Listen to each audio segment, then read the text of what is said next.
नमस्कार दोस्तों। आजकल किसी के पास भी टाइम नहीं है। लोग अपने सपनों को बहुत जल्दी पाना चाहते हैं, बहुत जल्दी करोड़पति बनना चाहते हैं, शॉर्टकट से ही सब कुछ सीखना चाहते हैं। लेकिन एक बार अपने आप से पूछो कि अगर आपके सपने इतने बड़े हैं तो क्या आपके इन बड़े सपनों के लिए आपका ज्ञान भी बड़ा होना ज़रूरी नहीं है? क्या आपके मोटिवेशन का आधार बहुत स्ट्रॉन्ग नहीं होना चाहिए? आपने बहुत बार देखा होगा कि जब तक आप कोई मोटिवेशनल वीडियो देखते हो तब तक आप में जोश रहता है, लेकिन जैसे ही काम करना या पढ़ाई करना शुरू करते हो जोश पता नहीं कहाँ गायब हो जाता है। यह वीडियो थोड़ा लंबा है, लेकिन अगर आपने इसमें बताया गया रहस्य जान लिया तो ना तो आपको किसी और मोटिवेशनल वीडियो, किसी ज्ञान की ज़रूरत पड़ेगी और ना ही ऐसा कोई लक्ष्य होगा जो आज के बाद आप अपनी लाइफ में प्राप्त नहीं कर सको। लेकिन ये कैसे पॉसिबल होगा? इसके लिए आपको शांति से बैठ के, आंखें बंद करके इस वीडियो की पूरी बातों को जब तक समझ में ना आ जाए तब तक बार बार सुनकर अपनी थॉट्स में बिठा लेना चाहिए। और अगर आप इस वीडियो को बीच में छोड़ के जाना चाहते हो तो कृपा करके आप इसको अभी स्किप कर दें, क्योंकि अधूरा ज्ञान बिना ज्ञान से भी ज़्यादा खतरनाक होता है। और खुद भगवान श्री कृष्ण ने गीता में कहा है कि कभी भी उस इंसान को सेक्रेट ज्ञान जबरदस्ती नहीं देना चाहिए जो उसको लेना नहीं चाहता। तो दोस्तों, एक सवाल का जवाब दीजिए। इस पृथ्वी के सबसे पहले, और इस पृथ्वी के ही नहीं बल्कि पूरे ब्रह्मांड के पास्ट, प्रेजेंट और फ्यूचर के सबसे महान मोटिवेशनल स्पीकर का नाम क्या है? जी हाँ, बांसुरी बजाने वाले भगवान कृष्ण, जिन्होंने आज की तारीख से ना जाने कितने ही युगों पहले महाभारत के युद्ध के मैदान में एक ऐसा ज्ञान दिया था जो आज 21वीं सदी की दुनिया पर, आज के लोगों की लाइफ स्टाइल पर भी एकदम सही बैठता है। और यह जानकर के बड़े बड़े लोग और रिसर्च करने वाले हैरान हो जाते हैं कि ऐसा कैसे हो सकता है। उस महाभारत के युद्ध के मैदान में दिए गए ज्ञान को पढ़कर Albert Einstein, Mahatma Gandhi, Swami Vivekananda, Annie Besant, Sunita Williams जैसे और ना जाने कितने लोगों ने भी अपना जीवन बदल लिया। अगर आप यह सोचेंगे कि भागवत गीता में सिर्फ यह लिखा है कि भगवान की पूजा कैसे करते हैं तो आप गलत हैं, क्योंकि भागवत गीता सिर्फ एक किताब या धार्मिक ग्रंथ नहीं है, बल्कि इसमें वो नॉलेज है जो इस पृथ्वी पर जितने भी लोग जन्म लेकर आते हैं उनको यह सिखाता है कि इस दुनिया में सपने पूरे कैसे किए जाते हैं, पर्सनैलिटी कैसे बनाते हैं, पॉजिटिव एनर्जी कहाँ से लाते हैं, खुशी क्या होती है, कितनी भी बड़ी प्रॉब्लम का सॉल्यूशन कैसे ढूंढते हैं, डिसीजन कैसे लिया जाता है, किसी भी ब्रेकअप के सदमे से बाहर कैसे निकलते हैं, इमोशनली स्टेबल कैसे होते हैं, किसी भी बिजनेस को सक्सेसफुल कैसे बनाते हैं, मेहनत कैसे की जाती है, हम क्या हैं और कौन हैं, जिंदगी जीने का सही तरीका क्या है, मरने के बाद हमारे साथ क्या होता है, ये ब्रह्मांड कैसे बना, क्या भगवान है और अगर है तो कहाँ है, क्या आप भी पुनर्जन्म लेंगे, ये लाइफ रियल है या एक इल्यूजन या एक सपना। दोस्तों, इस भागवत गीता के ज्ञान ने ही एक दुखी और हारे हुए, धनुष नीचे गिरा देने वाले अर्जुन को महाभारत के महान युद्ध का सर्वश्रेष्ठ योद्धा और विजेता बना दिया। अगर आप भी अपनी जिंदगी में किसी मकसद को लेकर आगे बढ़ रहे हो तो मेरा यकीन मानो कि आप भी अपनी जिंदगी की समस्याओं के जंग के मैदान के अर्जुन हो। और इसलिए उस गीता ज्ञान को जानना आपकी चॉइस नहीं बल्कि आपका अधिकार है। इस गीता ज्ञान को समझकर आपको एक बात का जरूर एहसास होगा कि ये असली नॉलेज में पहले क्यों नहीं हासिल कर पाया। तो ऐसा क्या है आखिर भागवत गीता में, और इसका मतलब क्या है? भागवत का मतलब है भगवान और गीता का मतलब है गीत, यानी कि ऐसा गीत जो भगवान ने खुद अपने मुंह से गाया हो। भागवत गीता संस्कृत में लिखी गई है, लेकिन इसका ट्रांसलेशन आपको बहुत जगह पर हिंदी, इंग्लिश और अलग अलग भाषाओं में मिल जाएगा। वैसे तो भागवत गीता को जितना समझोगे उतना ही कम है, लेकिन फिर भी इस वीडियो में मैंने गीता के पूरे 18 अध्याय, 700 श्लोक पढ़कर उनको आज की जनरेशन के हिसाब से, स्टूडेंट के हिसाब से, बिजनेसमैन के हिसाब से, अपने करियर में, अपनी लाइफ में, अपने रिलेशनशिप में और अपनी प्रॉब्लम्स में कैसे यूज करते हैं वह बताया है। दोस्तों, मैं यहाँ पर पूरे 18 चैप्टर कवर करूँगा और कोई भी चैप्टर शुरू करने से पहले मैं आपको यह बताऊंगा कि उसमें आप क्या सीखने वाले हो।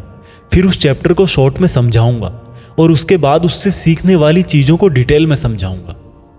अगर आपको यह जानना है कि आखिर भगवान को खुद ज्ञान देने की ज़रूरत क्यों पड़ी, ये पांडव और कौरव कौन थे और इस महाभारत के युद्ध की शुरुआत कैसे हुई, तो आप मुझे नीचे कमेंट्स में बता सकते हैं। मैं उसका भी वीडियो आपको अलग से दे दूंगा। तो चलो अब मैं आपको सीधा ले चलता हूं कुरुक्षेत्र के युद्ध के मैदान में, जहां पर पांडव और कौरव युद्ध करने के लिए आमने सामने खड़े हैं। भागवत गीता अध्याय 1 सेना का निरीक्षण। दोस्तों, गीता के पहले अध्याय से आपको यह सीखने को मिलेगा कि ऐसी कौन सी सबसे पहली चीज है जो आपको लाइफ में आगे बढ़ने से रोकती है। भले ही आप में बहुत नॉलेज हो, आप में बहुत काबिलियत हो, लेकिन उस एक चीज की वजह से आप सही डिसीजन नहीं ले पाते और अपना काम नहीं कर पाते हैं। इसके साथ साथ सपने से हकीकत में इंसान कैसे बदल जाता है वह भी हम जानेंगे। कौरवों में दुर्योधन बहुत खुश हो रहा था। उसके पास बहुत बड़ी सेना थी। भीष्म पितामह थे, गुरु द्रोणाचार्य और गुरु कृपाचार्य जैसे बड़े बड़े योद्धा थे। पांडवों की सेना में अर्जुन, भीम सहित 5 पांडव, भगवान कृष्ण, अभिमन्यु, द्रौपदी के 5 पुत्र आदि थे। अब यह युद्ध पूरी तरह से पारिवारिक युद्ध ही था। पांडवों और कौरवों के लिए गुरु द्रोणाचार्य और कृपाचार्य दोनों एक ही थे। दादा भीष्म भी एक ही थे। साथ ही साथ पांडव और कौरव दोनों खुद भी चचेरे भाई थे, लेकिन हर कोई जीतने के इरादे से आ रखा था। रणभूमि में जब जोर से युद्ध की घोषणा के लिए शंखनाद हुआ तो अर्जुन ने अपने सारथी भगवान कृष्ण से कहा कि हे कृष्ण, मेरे रथ को दोनों सेनाओं के बीच में एक बार ले जाकर के खड़ा कर दो, ताकि मैं ये देख सकूं कि मुझे किनको मारना है। ऐसा सुनकर भगवान कृष्ण ने अर्जुन के रथ को कौरवों की सेना के सामने वहां पर ले जाकर के खड़ा कर दिया, जहां पर कौरवों की सेना में अर्जुन के दादा भीष्म पितामह और गुरु द्रोणाचार्य खड़े थे। और गुरु द्रोणाचार्य ने ही अर्जुन को तीर चलाना भी सिखाया था। अर्जुन ने युद्ध के मैदान में जिधर भी देखा वहां दोनों तरफ ही सिर्फ परिवार वाले नजर आ रहे थे। ये देखकर अर्जुन बहुत दुखी हो गए और कृष्ण से बोले, यहां तो हर कोई मेरा सगा संबंधी ही है, मैं अपने ही लोगों को युद्ध में नहीं मार सकता। मुझे इस राज्य के लिए तो क्या, अगर कोई तीनों लोक भी दे तो भी मैं ऐसा युद्ध नहीं करूंगा जिसमें मुझे अपनों को ही मारना पड़े। इस तरह से अर्जुन पूरे दुखी होकर और खुद को कोसते हुए अपने धनुष को छोड़कर रथ में वापस जाकर बैठ गए। दोस्तों, गीता के इस फर्स्ट चैप्टर से हमें यह सीखने को मिलता है कि वास्तविकता सोच से अलग होती है। हमें नहीं पता होता है कि जब हम कोई काम करने का इरादा लेकर जा रहे होते हैं तो वहां पर क्या हो सकता है। जब हम किसी बुरी चीज का सामना करते हैं तो हम संयम खो बैठते हैं और घबरा जाते हैं, और घबरा जाने के बाद हम हमारा ही असली रूप भूल जाते हैं। भले ही अर्जुन युद्ध कला में मास्टर थे और भले ही वो युद्ध करने के लिए मैदान में धनुष उठाकर चले आए, लेकिन युद्ध सिर्फ हथियारों के चलाना जानने से नहीं होता। उसके लिए इरादे भी चाहिए होते हैं, इमोशनल स्टेबिलिटी चाहिए होती है। मैदान में आकर अर्जुन को अपनी ड्यूटी से ज़्यादा फैमिली और गुरुओं से मोह हो गया और उससे फिर वो दुखी हो गए। वो युद्ध करने का डिसीजन नहीं ले पाए। इससे यह भी सीखने को मिलता है कि जिंदगी में हमें हमारा कर्म करने से सबसे पहले रोकने वाला कोई होता है तो वो है हमारा मोह, यानी कि अटैचमेंट। आप सुबह जल्दी उठ सकते हो, लेकिन आपको नींद और आलस्य का मोह होता है। अर्जुन एक क्षत्रिय थे और युद्ध करना ही उनका काम था, और वो युद्ध करने में बहुत अच्छी तरह से ट्रेंड भी थे, लेकिन वो अटैचमेंट में आकर अपना कर्म भूल गए। इसलिए अगर लाइफ में आपको चुनौतियों से लड़ना है तो आपको अपने अटैचमेंट को सेक्रीफाइस करना आना चाहिए। दोस्तों, इसको आप इस तरह से भी समझ सकते हो। मान लो आप किसी से बहुत प्रेम करते हो, लेकिन वह मनुष्य आपकी प्रेम की कदर नहीं करता। ऐसे में आपको उसका प्रेम पाने का मोह नहीं होना चाहिए, क्योंकि अटैचमेंट किसी भी तरह का हो, जब तक वो है आप अपनी लाइफ के अर्जुन नहीं बन पाओगे। भागवत गीता अध्याय 2 गीता का सार। दोस्तों, गीता के दूसरे अध्याय से हमें इमोशनल स्टेबिलिटी, आत्मा, मृत्यु, पुनर्जन्म, डिसीजन मेकिंग के बारे में सीखने को मिलता है, और गुस्से का सबसे बड़ा रीजन और उसका सॉल्यूशन क्या है, कैसे आप किसी भी कंडीशन में खुश रह सकते हो और मेहनत कैसे करते हैं, यह भी आपको सीखने को मिलेगा। जब अर्जुन ने युद्ध करने से मना कर दिया तब सारथी श्री कृष्ण ने अर्जुन से कहा कि अर्जुन, ये तुम्हें अचानक से क्या हो गया? जिस तरह की कमजोर बातें तुम बोल रहे हो वो तुम जैसे महान योद्धा के मुंह से बिल्कुल अच्छी नहीं लगती। इसलिए अपने इस मन की कमजोरी को छोड़कर युद्ध के लिए वापस खड़े हो जा। अर्जुन बोले कि मैं किस तरह से अपने ही गुरुजी द्रोणाचार्य और दादाजी भीष्म पितामह को मारने के लिए अपना धनुष चला सकता हूँ, क्योंकि ये तो मेरे लिए हमेशा से ही भगवान की तरह रहे हैं। इस युद्ध को करने से अच्छा है कि मैं भिखारी बन जाऊं, क्योंकि अपनों को ही मारूंगा तो जीत में भी मेरी हार ही है। मैं सही और गलत को नहीं समझ पा रहा, इसलिए मेरा मार्गदर्शन करो कृष्ण। श्री कृष्ण मुस्कुराकर अर्जुन को देखने लगे। भले कोई इंसान उनसे कुछ मांगे और वो दे ही ना, ऐसा भी कभी हो सकता है क्या? यहीं से शुरू होता है भागवत गीता का वो ज्ञान जो आपको भी अर्जुन बनकर ध्यान से सुनना और समझना चाहिए। श्री कृष्ण बोले कि अर्जुन, ये तुझे अचानक से क्या हो गया? तुझ जैसे इंसान को किसी दूसरे की मृत्यु को लेकर नहीं डरना चाहिए। और वैसे भी तुझे क्या लग रहा है, ये लोग तेरे मारने से मर जाएंगे और तू ही इनको मारेगा? इन सब लोगों का और तुम्हारा भी पिछला जन्म भी था और अगला जन्म भी होगा। इसलिए जैसा तुम सोचकर दुखी हो रहे हो वह ज्ञान तुम्हारा अधूरा है।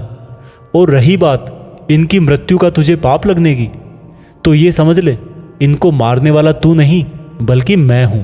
तू तो इनकी मौत का सिर्फ एक कारण है और ये लोग मरने के बाद भी मेरे ही पास आएंगे, क्योंकि ये लोग शरीर नहीं है बल्कि आत्मा है और आत्मा को किसी भी तरह से नष्ट नहीं किया जा सकता।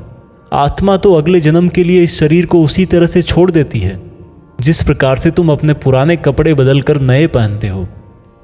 हे अर्जुन, जन्म देने वाला और मारने वाला मैं ही हूं। और ये बता, क्या तू किसी मरे हुए इंसान को जिंदा कर सकता है? अगर तू मरे हुए को जीवन नहीं दे सकता तो जीवित को भी नहीं मार सकता, क्योंकि जीवन देने वाला भी मैं हूं और मारने वाला भी मैं हूं, और इनकी मौत मैंने तेरे ही हाथों लिखी है। और अर्जुन, अगर तुझे ऐसा लगता है कि आत्मा भी मरती है तो ये जान ले कि आत्मा जैसे जन्म लेकर मरती है वैसे ही मरने के बाद प्रकृति का चक्कर पूरा करने के लिए उसको फिर से जन्म लेना पड़ेगा। इस प्रकार से भी आत्मा नष्ट नहीं हुई। और जब प्रकृति ऐसे ही चलती है तो भला तू इसका जिम्मेदार कैसे हुआ? अर्जुन, जिस क्षत्रिय को जीवन में युद्ध करने का अवसर प्राप्त होता है वो ना केवल भाग्यशाली है बल्कि उसका तो धर्म और कर्म ही युद्ध करना है। और अगर तूने ये युद्ध नहीं किया तो इसका मतलब यह होगा कि तूने अपना धर्म और कर्म अच्छी तरह से नहीं निभाया और इसलिए तेरे नाम के साथ कलंक जुड़ जाएगा। और तेरे जैसे अर्जुन के लिए तो कलंक उसकी मौत से भी बड़ा है। जो लोग तुझे बहुत सम्मान दिया करते थे वही लोग तेरी बहुत बुराइयां करेंगे, तेरी वीरता पर सवाल उठाएंगे। इसलिए अर्जुन, तू सुख दुख, हार जीत और फायदे नुकसान को छोड़कर अपने विचारों को स्थिर कर और युद्ध के लिए धनुष उठा, जिससे या तो तू युद्ध में मारा जाकर मेरी ही शरण में आएगा या फिर विजेता बनकर धरती पर ही सुख भोगेगा। हे अर्जुन, तुमने आज तक जितना भी सीखा है वो मेरे इस ज्ञान के आगे बहुत छोटा है। तुम काम करने के पहले ही उसके परिणाम के बारे में सोच लेते हो, जबकि तुम्हें यह जान लेना चाहिए कि फल देने वाला मैं हूं और कर्म करने वाले हो तुम। तुम अपना काम करो, मैं अवश्य अपना काम करूंगा। इस बात पर अर्जुन ने श्री कृष्ण से सवाल किया कि आपने मुझे अपने विचारों को स्थिर यानी कि अपने इमोशंस और थॉट को कंट्रोल करने को कहा है, तो यह मैं कैसे करूं? इस पर श्री कृष्ण बोले कि जो व्यक्ति अपने मन की सभी इच्छाओं और अपने सभी कर्मों के फल के बारे में सोचना बंद कर देता है वही स्थिर बुद्धि कहलाता है। ऐसे व्यक्ति को ना तो खुद के साथ बुरा होने से दुख होता है और ना ही किसी अच्छे काम में खुशी होती है। जिसके मन से हर प्रकार का डर, भावना और क्रोध नष्ट हो गए हैं, जो शुभ अशुभ के चक्कर से बाहर निकल गया है, जो इस प्रकार से अपनी इच्छाओं को वश में कर लेता है जैसे कोई कछुआ खुद को खुद में ही समेट लेता है, उस मनुष्य की बुद्धि स्थिर हो जाती है। क्योंकि अपनी इच्छाओं के बारे में सोचते रहने से हमें वो इच्छाएं अच्छी लगने लगती है। इच्छाएं अच्छी लगने लगती है तो फिर उन इच्छाओं को पूरा करने का मन करता है। जब उन इच्छाओं को पूरा करने में कोई रुकावट आती है तो फिर हमें गुस्सा आता है और गुस्सा आने से इंसान पागल हो जाता है और फिर वो अपना कर्म और धर्म भूलकर खुद ही अपनी स्थिति से नीचे गिर जाता है। परंतु अगर कोई अपनी इच्छाओं को वश में करके उनका गुलाम नहीं होता तो उसका अंतर्मन शुद्ध रहता है और उसके दुख का अंत हो जाता है। और जब उसके सब दुख ही समाप्त हो जाते हैं तो उसकी बुद्धि स्थिर हो जाती है। परंतु जिसकी इच्छाएं और कामनाएं उसके मन से नहीं जाती है वो मनुष्य कभी शांति नहीं पाता, और जब शांति ही नहीं पाएगा तो वो खुश कैसे रहेगा भला। उसकी हालत तो उस नाव की तरह होती है जिसको उसकी इच्छाओं की हवा किसी भी दिशा में बहा करके ले जा सकती है। स्थिर बुद्धि वाला प्राणी तो उस समुद्र की तरह है जिसमें चाहे कितनी ही नदियां आके मिले फिर भी उसको कोई फर्क नहीं पड़ता। और इसी तरह का स्थिर बुद्धि वाला प्राणी मृत्यु के बाद मेरी ही शरण में आता है। दोस्तों, अब आते हैं इस चैप्टर के मीनिंग पर। आप में से बहुत सारे लोग होंगे जो अपने प्रियजनों को खो देते हैं, और आज तक आप लोगों में से जिसने भी अपने प्रियजन को मृत्यु के द्वारा इस संसार से नहीं खोया है उसको भी यह जान लेना चाहिए कि उनकी जिंदगी में भी उनके किसी सबसे प्रिय, यहाँ तक कि खुद की भी मौत एक दिन ज़रूर होगी। लेकिन इससे उदास होने की कोई बात नहीं है, क्योंकि खुद भगवान ने ही कहा है कि हम अपने जन्म से पहले भी इस दुनिया में नहीं थे और मौत के बाद भी नहीं रहेंगे, लेकिन उस समय हम किसी न किसी रूप में इस ब्रह्मांड में ज़रूर रहेंगे। और इसलिए हमें मौत से नहीं डरना चाहिए, क्योंकि या तो हमारा पुनर्जन्म होगा या फिर हम परमात्मा में हमेशा के लिए मिल जाएंगे। और जब सब लोग आखिर में एक ही जगह मिल जाएंगे तो फिर क्या भावुक होना। और यही प्रकृति का नियम भी है। और हम कोई शरीर नहीं है जो हमें डरने की ज़रूरत है। हम आत्मा है और उसी का अंश है जिसको हम भगवान कहते हैं। और अगर हमें बनाने वाला भगवान है तो फिर हमें उससे ही मिलने का प्रयत्न करना चाहिए। ये दुनिया तो मात्र उस ईश्वर का एक मायाजाल है। अब दोस्तों, अर्जुन डिसीजन नहीं ले पा रहे थे। जब भी हम कोई डिसीजन लेते हैं तो एक तरफ हमारा अटैचमेंट होता है और दूसरी तरफ वो होता है जो हमें करना चाहिए। और इसी मोह के चक्कर में हम वो नहीं कर पाते जो हमारा रियल काम होता है और जो हमें लाइफ में सफलता के रास्ते पर आगे ले जाता है। उदाहरण के लिए, अगर आपको घर से दूर पढ़ाई करने के लिए या सपने पूरे करने के लिए घर से दूर जाना पड़ रहा है तो आपको अपने परिवार का मोह छोड़ना पड़ेगा। इसी तरह से आपको हर डिसीजन में यह देखना है कि आपकी लाइफ में मोह कौन कौन से हैं और आपके कर्तव्य के लिए ज़रूरी क्या है। इसके बाद बात करते हैं कि हमारी प्रॉब्लम्स का सबसे बड़ा कारण क्या है और उनका सबसे बड़ा सॉल्यूशन भी क्या है। दोस्तों, हमारे दुखों का सबसे बड़ा कारण है हमारा अपनी इच्छाओं के बारे में सोचना। जब हम अपनी इच्छाओं के बारे में सोचते हैं तो समय बीतने के बाद हम उनको पूरा करने की भी कोशिश करते हैं, और जब वो कोशिशें नाकाम हो जाती है तो हमारे अंदर गुस्सा पैदा हो जाता है।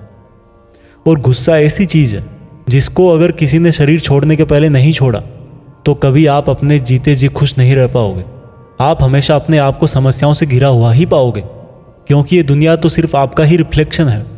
अब आप यह भी बोलोगे कि अगर ज़िंदगी में कोई इच्छा ही नहीं रखेंगे तो सक्सेस कैसे हासिल होगी, नाम कैसे कमाएंगे। तो दोस्तों, इसके बारे में भगवान कृष्ण ने कहा है कि सबसे पहले आप अपने कर्म को पहचानिए, यानी कि आपके लिए ऐसा क्या करना ज़रूरी है जो आपको अपना लक्ष्य प्राप्त करवाएगा। और उसके बाद सफल होने की उम्मीद या असफल होने का डर मन में पैदा किए बिना अपने काम को ऐसे करें जैसे वो काम आप नहीं बल्कि खुद भगवान कर रहे हैं।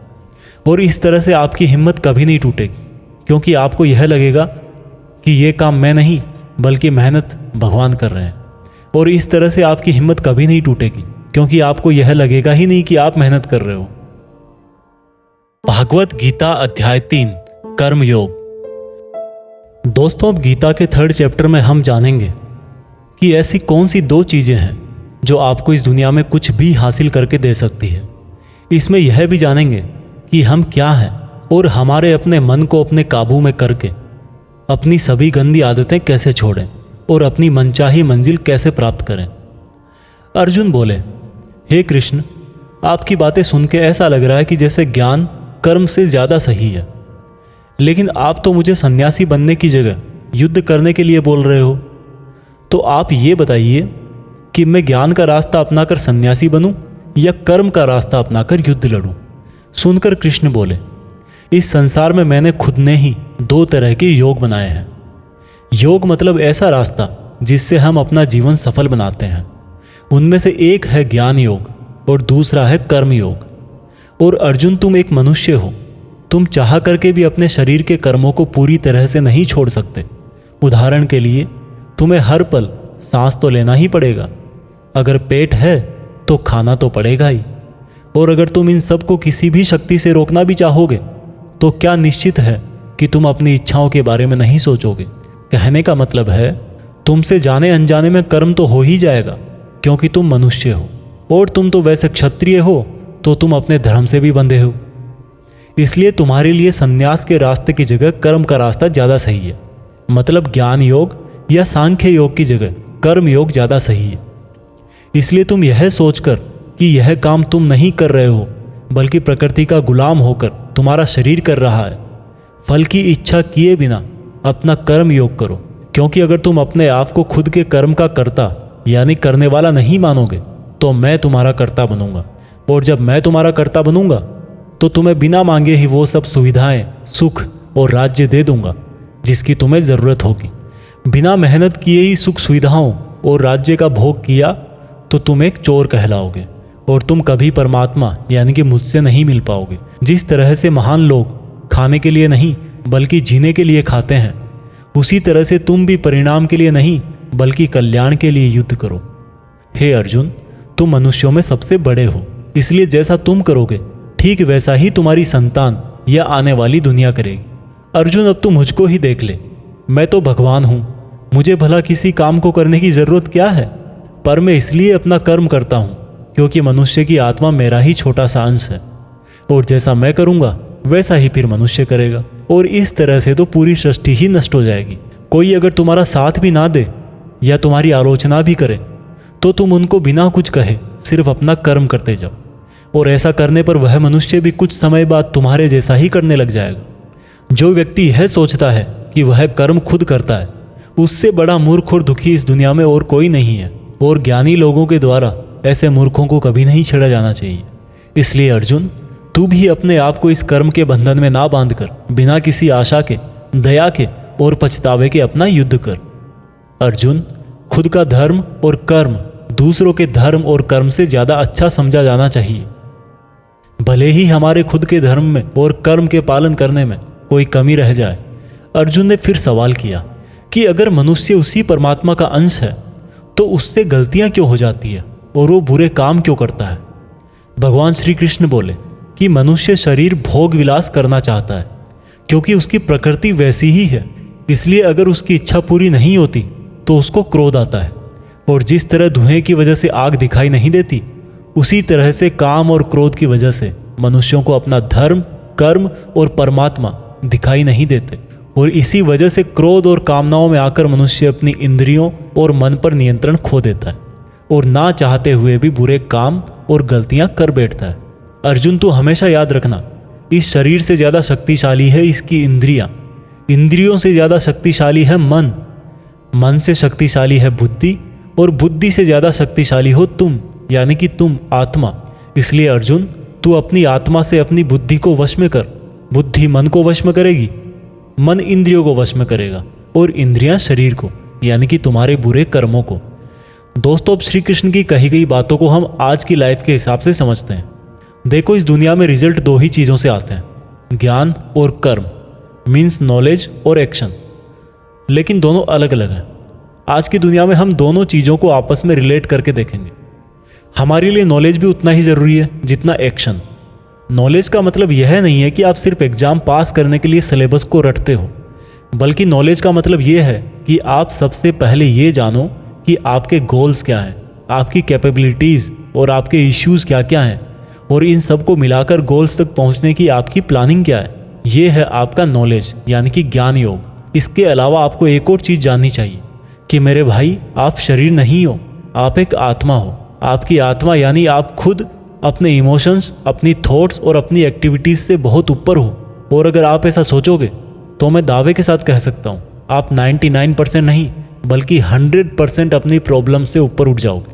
इसके बाद इस चैप्टर में दूसरा रास्ता बताया गया है कर्म योग, यानी कि आपके शरीर के एक्शंस के लिए भगवान ने ये बोला है कि हमें कभी यह नहीं सोचना चाहिए कि काम हम कर रहे हैं, और जब हम ये सोचेंगे कि काम नहीं कर रहे तब इसके दो फायदे होंगे। एक तो ये कि आप अपनी मेहनत के रिजल्ट को लेकर टेंशन में नहीं रहोगे, और दूसरा ये कि आप इमोशनली स्टेबल होकर अपनी बेस्ट मेहनत कर पाओगे। इसके साथ साथ आपको कभी भी अपने बुरे या अच्छे रिजल्ट को खुद पर लेकर दुख नहीं करना चाहिए, क्योंकि श्री कृष्ण की बातों के अनुसार मनुष्य को सिर्फ कर्म करने का अधिकार दिया हुआ है। इसके अलावा आप अपनी किसी भी बुरी आदत से कैसे छुटकारा पाएं, इसको बहुत ही आसान शब्दों में बताया गया है कि आप अपने आप को उस परमात्मा का ही छोटा सा रूप यानी कि आत्मा समझो, और आत्मा के ध्यान से अपने ब्रेन को और ब्रेन से अपने मन को काबू में करोगे, और इसके बाद में आपका मन अपने आप आपके सभी फिजिकल सेंसेस यानी कि इंद्रियों को काबू में कर लेगा। और जब आपकी इंद्रियां आपके काबू में हो जाएगी तब बुरी आदत छोड़ना तो क्या कुछ भी मुश्किल नहीं है। भागवत गीता अध्याय 4 दिव्य ज्ञान। गीता के चौथे अध्याय से हम जानेंगे कि भगवान कब और किस रूप में धरती पर आते हैं, भगवान को कैसे प्राप्त किया जाता है, गुरु से ज्ञान कैसे लिया जाता है, ज्ञान लेना क्यों जरूरी है। श्री कृष्ण बोले कि अर्जुन, जो महान गीता ज्ञान मैं तुझे बता रहा हूं वो मैंने बहुत पहले ही इसी पृथ्वी पर बताया था, लेकिन समय के साथ वो लुप्त हो गया। इस पर अर्जुन बोले कि हे कृष्ण, आप तो अभी वर्तमान काल में हो, तो आप बहुत पहले के समय में ऐसा कैसे कर सकते हो।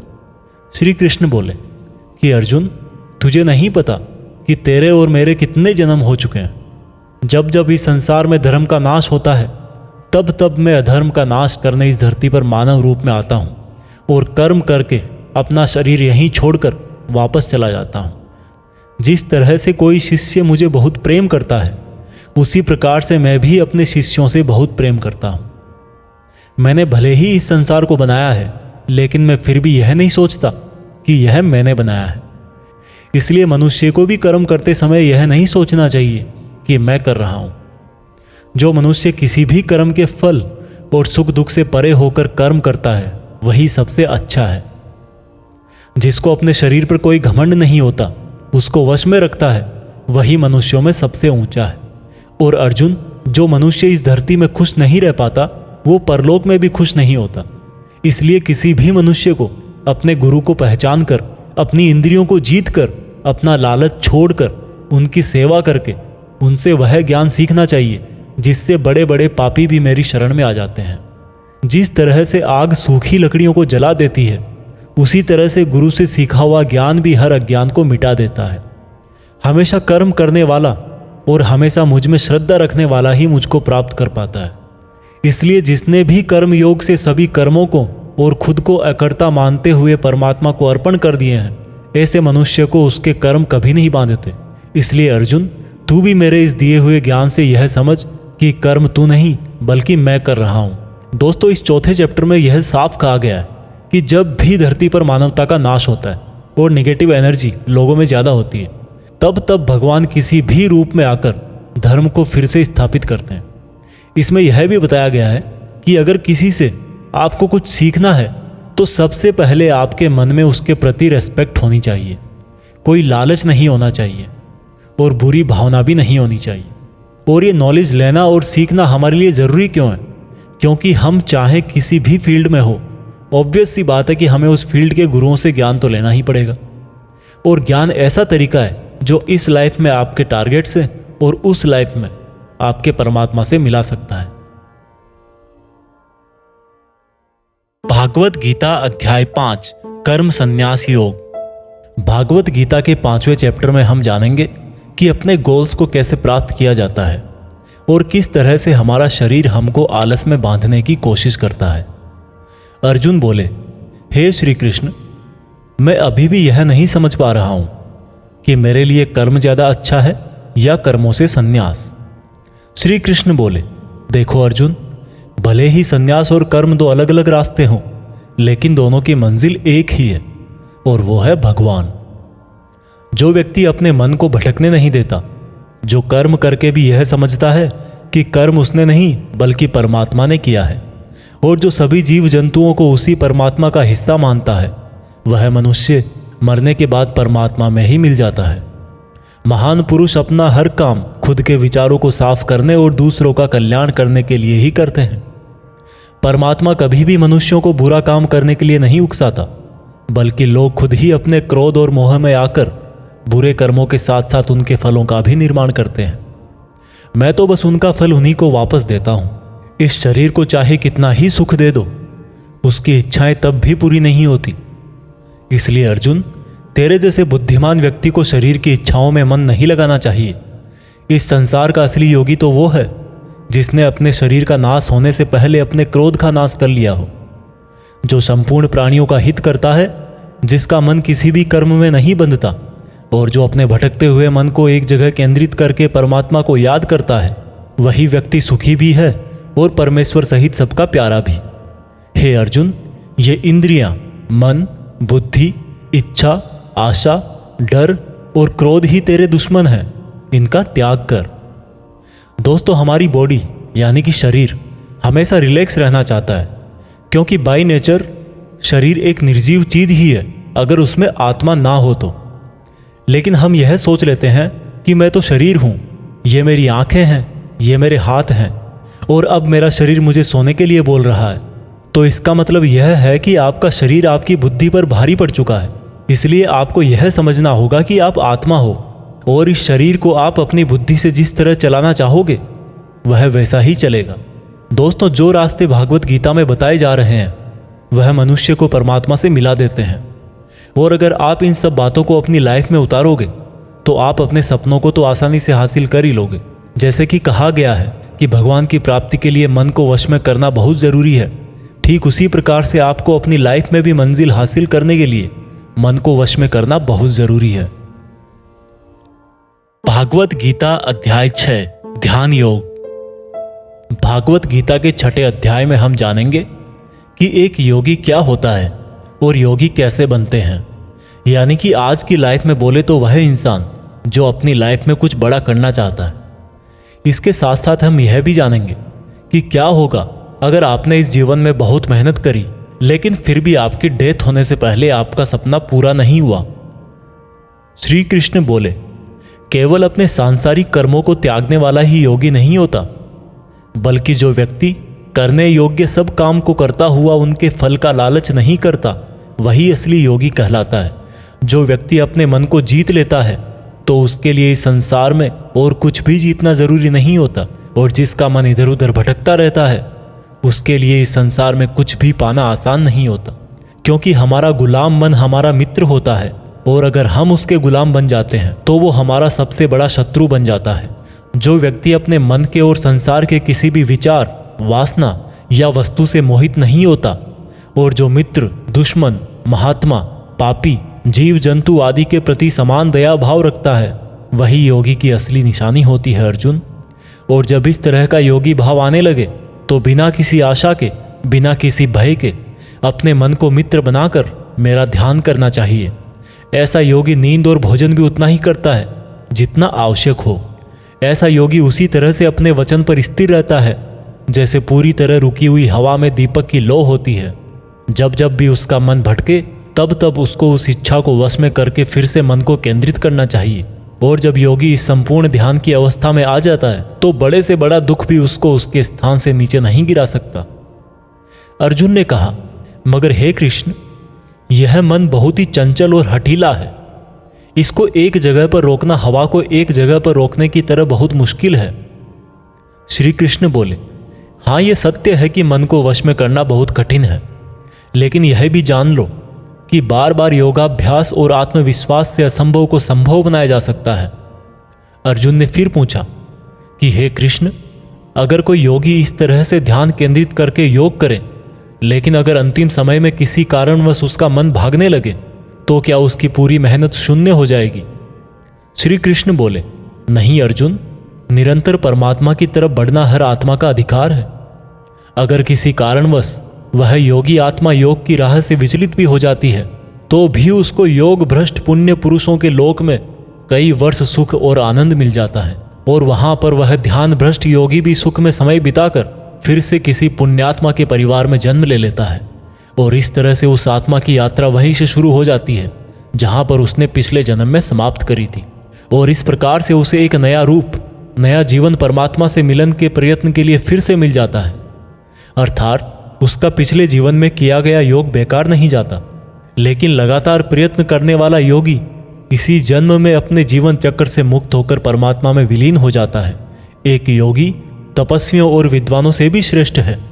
इसलिए अर्जुन, तू भी योगी बन, क्योंकि जो योगियों में भी परम होता है वह मेरा भी परम प्रिय होता है।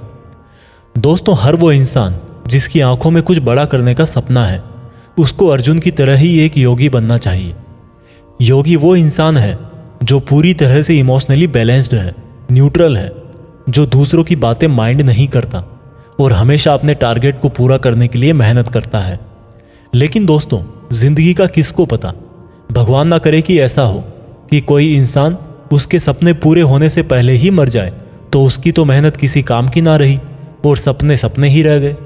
पर एक बहुत ही सीक्रेट बात भगवान कृष्ण ने इस अध्याय में यह बताई है कि अगर आप मेहनत कर रहे हो और आपने बहुत एक्सपीरियंस गेन कर लिया है, बहुत नॉलेज हासिल कर लिया है, लेकिन फिर भी आपको मंजिल नहीं मिली और किसी रीजन की वजह से, परमात्मा ना करे ऐसा हो, पर आपकी डेथ हो जाए या सपने के लिए मेहनत करते करते बूढ़े होकर मर जाओ, तो इस केस में चाहे आपको जीते जी फल मिले या ना मिले, मरने के बाद में आपको स्वर्ग में अपने कर्मों के अनुसार पूरा सुख मिलेगा।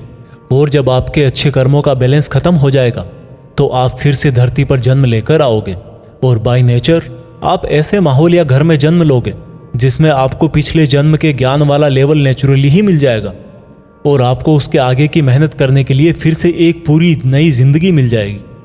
ऐसा मैं नहीं, स्वयं कृष्ण ने योगी के बारे में बताते हुए इस गीता के 6 चैप्टर के श्लोक नंबर 37 से लेकर श्लोक नंबर 45 तक यही बात कही है और ये भी कहा है कि ये उनके लिए एप्लीकेबल है जो सच में बहुत बहुत मेहनत करते हैं। यह भागवत गीता सार आप YouTube के जीत फिक्स चैनल पर सुन रहे हैं।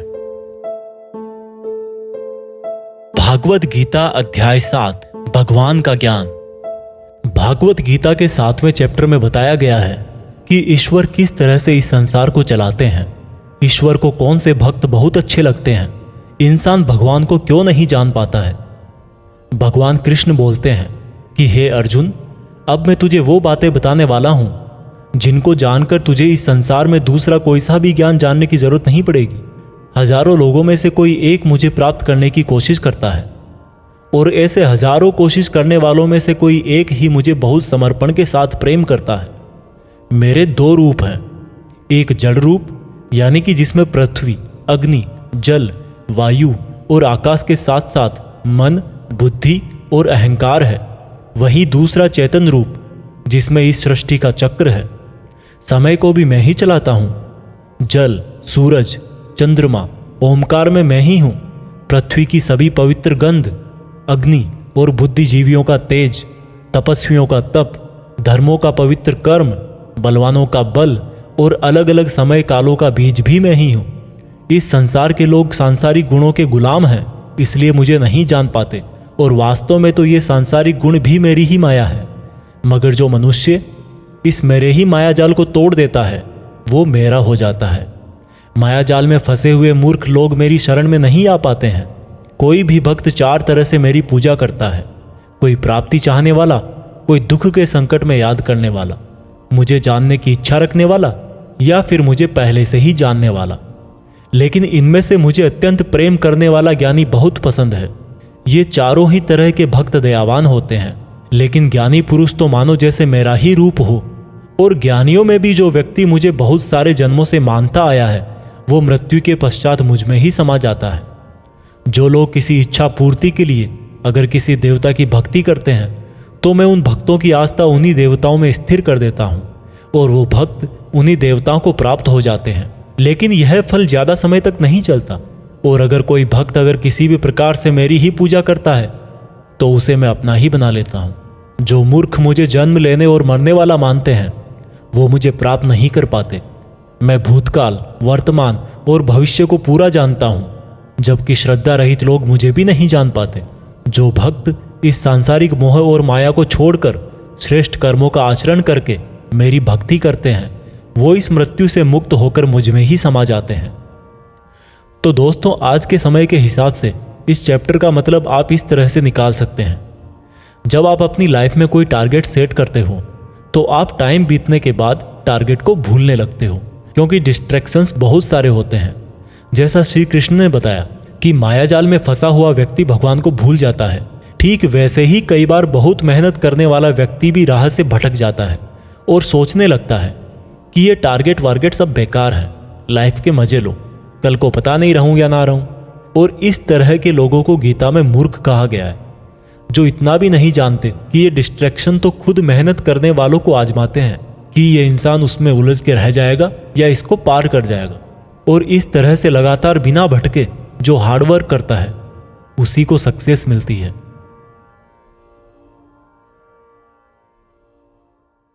भागवत गीता अध्याय 8 भगवान की प्राप्ति। भागवत गीता के 8वें चैप्टर में आप जानेंगे कि भगवान क्या है और उनको कैसे प्राप्त किया जा सकता है, देवता कौन है, ये संसार कैसे चलता है और क्यों हमें आज से ही हार्ड वर्क में लगना चाहिए।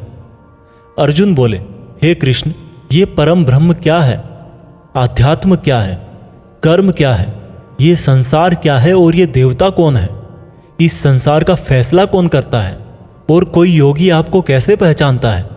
श्री कृष्ण बोले, ब्रह्म परम अक्षर है, आध्यात्म जीवों का स्वरूप है, कर्म भूतकाल का एक ऐसा त्याग है जिससे वर्तमान में परिणाम उत्पन्न होते हैं, हमेशा उत्पन्न और अंत होने वाले का नाम संसार है, जिनको शास्त्रों में परम पुरुष बताया गया है वही देवता है।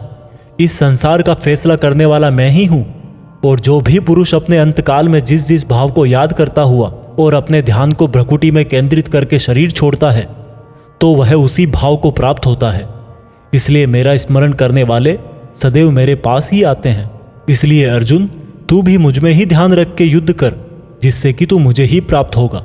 जो लोग हमेशा मुझे याद करते हैं वह बहुत आसानी से मेरे पास आ जाते हैं, और जो मेरे पास आ जाता है उसके दुख और मृत्यु चक्र समाप्त हो जाते हैं।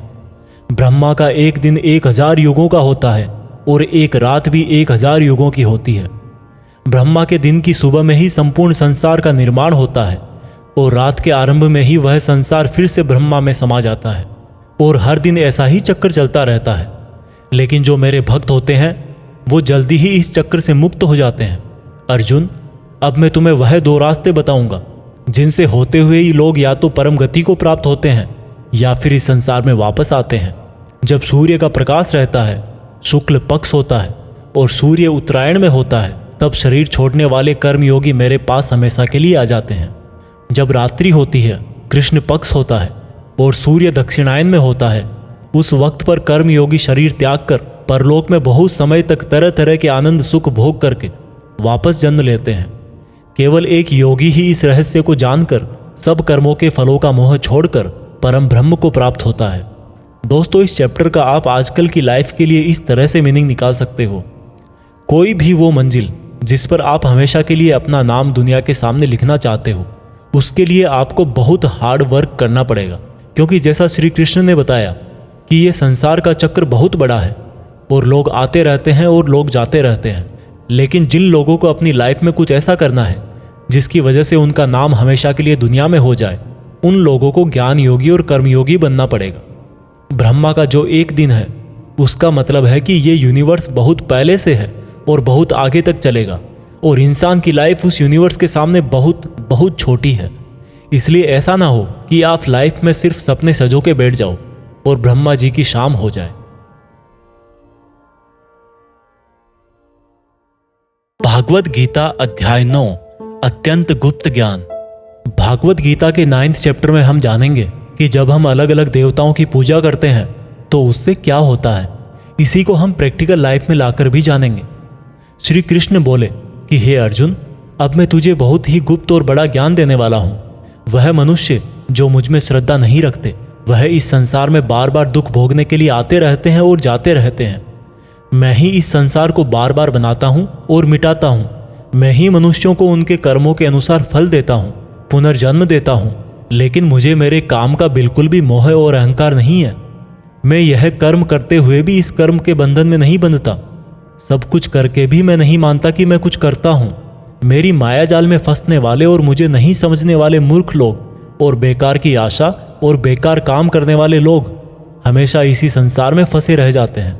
जो वेदों को पढ़ के स्वर्ग प्राप्ति के लिए मेरी पूजा करते हैं, वे लोग इंद्र के स्वर्ग का आनंद भोगते हैं, लेकिन उनके स्वर्ग के सुख तब तक ही चलते हैं जब तक उनके मानव जीवन के पुण्य खत्म नहीं हो जाते, और जब उनके पुण्य खत्म हो जाते हैं उनको वापस इसी पृथ्वी पर जन्म लेने आना पड़ता है। किंतु जो मुझ में मतलब परमेश्वर को ही सब कुछ मानकर अपने कर्म फल को त्याग कर निरंतर प्रेम करते हैं, मैं उनकी ना केवल सभी आवश्यकताएं पूरी करता हूँ बल्कि उन्हें सदा के लिए मेरी शरण में भी लेता हूँ। देवताओं को पूजने वाले देवताओं के पास, पितरों को पूजने वाले पितरों के पास, राक्षसों को पूजने वाले राक्षसों के पास और मुझे मानने वाले सदा मेरे पास ही आते हैं। देवताओं, पितरों और भूतों को पूजने वालों का ज्ञान सीमित होता है और उनको फिर से इस मृत्युलोक में आना पड़ता है। इसलिए अर्जुन, तू भी अगर कुछ खाए, दान करे, तप करे और कर्म करे तो मुझ में ही अर्पण करके करना। इस प्रकार से तू मुझको ही प्राप्त हो जाएगा। मेरे लिए प्रिय और अप्रिय सब बराबर हैं। यहाँ तक कि अगर कोई बहुत ही दुराचारी हो, चाहे स्त्री पुरुष हो, चाहे राजा या भिखारी भी हो, तो वह भी मुझ में आसक्त होकर इस भवसागर से तर जाता है। इसलिए अगर तू भी मुझ में समर्पित रहेगा तो मुझे ही प्राप्त करेगा। दोस्तों, जैसा कि श्री कृष्ण ने कहा कि जो जिसकी पूजा करता है मैं उसको उसी से जोड़ देता हूँ। दोस्तों, इस बात का बहुत गहरा मीनिंग है। हम जिस तरह के इंसान के साथ समय बिताएंगे, टाइम बीतने के बाद में हमारी थॉट्स पर भी उसका असर हो सकता है। इसलिए निगेटिव थॉट्स वाले लोगों से दूर रहना चाहिए और जो लोग पॉजिटिव रहते हैं, जिनकी जिंदगी में कुछ करने का मकसद है, उनकी रेस्पेक्ट करनी चाहिए। क्योंकि आज भले ही वो कुछ ना हो, लेकिन जैसा भगवान ने कहा कि जैसी भावना वैसा नतीजा, तो उस प्रकार से सही रास्ते पर चलने वाले एक दिन मंजिल तक पहुंच ही जाते हैं। भागवत गीता अध्याय 10, भगवान की महिमा। भागवत गीता के 10वें चैप्टर में आप भगवान के द्वारा यह जानेंगे कि क्या भगवान का कोई रूप है, भगवान कहाँ कहाँ किस किस रूप में रहते हैं। वैसे तो आपने बहुत बार सुना है कि भगवान ऐसे हैं, भगवान वैसे हैं, यहाँ है, वहाँ है, हर जगह है, पर इसको हम ज़रा बारीकी से जानेंगे और मैं आपको यह भी बताऊंगा कि क्या इंसान के लिए भगवान को पूरा जानना संभव है। श्री कृष्ण बोले, अर्जुन, तू मेरा सच्चा मित्र है और मुझसे प्रेम करता है, इसलिए अब मैं तुझे मेरे बारे में बताता हूँ। मेरे जन्म को कोई नहीं जानता, लेकिन जो यह जानता है कि मैं कभी नहीं जन्म लेने वाला और कभी नहीं मरने वाला हूँ, वही सबसे बड़ा ज्ञानी है। ज्ञान और मूर्खता, सत्य और झूठ, सुख और दुख, मन और बुद्धि, रचना और नाश, कीर्ति और अपमान सहित सभी भाव वास्तव में मैं ही तो हूँ। इस संसार में जहाँ जहाँ जिसकी भी पूजा होती है वह वास्तव में मैं ही हूँ। जो लोग मुझ में मन और प्राणों को अर्पण करते हैं, उनके ज्ञान के अंधकार को मैं ही ज्ञान के उजाले से रोशन करता हूँ। इस पर अर्जुन बोले कि हे कृष्ण, आपने जो अभी तक खुद के बारे में बताया है उन सब बातों को मैंने मान लिया है, लेकिन आपकी बातें मेरा और ज़्यादा मन मोह रही है। हालांकि आप ही खुद को पूरी तरह से जानते हैं, लेकिन फिर भी मैं आपको किस तरह से मानूं और अपनी शक्तियों और महिमाओं के बारे में भी बताइए। इस पर श्री कृष्ण बोले कि अर्जुन, वैसे तो मेरे विस्तार का कोई अंत नहीं है, लेकिन फिर भी मेरी जो भी जानकारी तेरे लिए जानना जरूरी है उससे मैं तुझे बताऊंगा। अर्जुन, सभी समय मुझसे ही बने हैं, भूत, वर्तमान और भविष्य भी मैं ही हूँ। मैं ही विष्णु, सूर्य और चंद्रमा हूँ। वेदों में सामवेद, देवों में इंद्र और इंद्रियों में मन, जीवों में आत्मा, पर्वतों में सुमेर, रुद्रों में शंकर, वसुओं में अग्नि और धन दौलत में कुबेर भी मैं ही हूँ। जल में समुद्र, ग्रहों में बृहस्पति, अड़े रहने वालों में पहाड़, देवर्षियों में नारद, पेड़ों में पीपल, हाथियों में एरावत, मनुष्यों में राजा, गायों में कामधेनु, सर्पों में सर्पराज, नागों में शेषनाग, राजाओं में यमराज, गणनाओं में गणित, पक्षियों में गरुड़, योद्धाओं में श्री राम, समुद्र में मगरमच्छ, नदियों में गंगा, विद्याओं में ब्रह्म विद्या, विवादों का निर्णय, अक्षरों में ओम, कालों का महाकाल, मंत्रों में गायत्री, महीनों में मार्गशीर्ष, ऋतुओं में बसंत भी केवल मैं ही हूँ। छलों का जुआ, जीतने वालों की विजय, निश्चय करने वालों का निश्चय और भक्त पुरुषों की भक्ति भी मैं ही हूँ। वृष्णवंशियों में कृष्ण यानी कि स्वयं मैं, पांडवों में अर्जुन यानी कि तू, मुनियों में वेदव्यास और कवियों में शुक्राचार्य भी मैं ही हूँ। जीतने वालों की रणनीति और रहस्य रखने वालों का मौन भी मैं ही हूँ।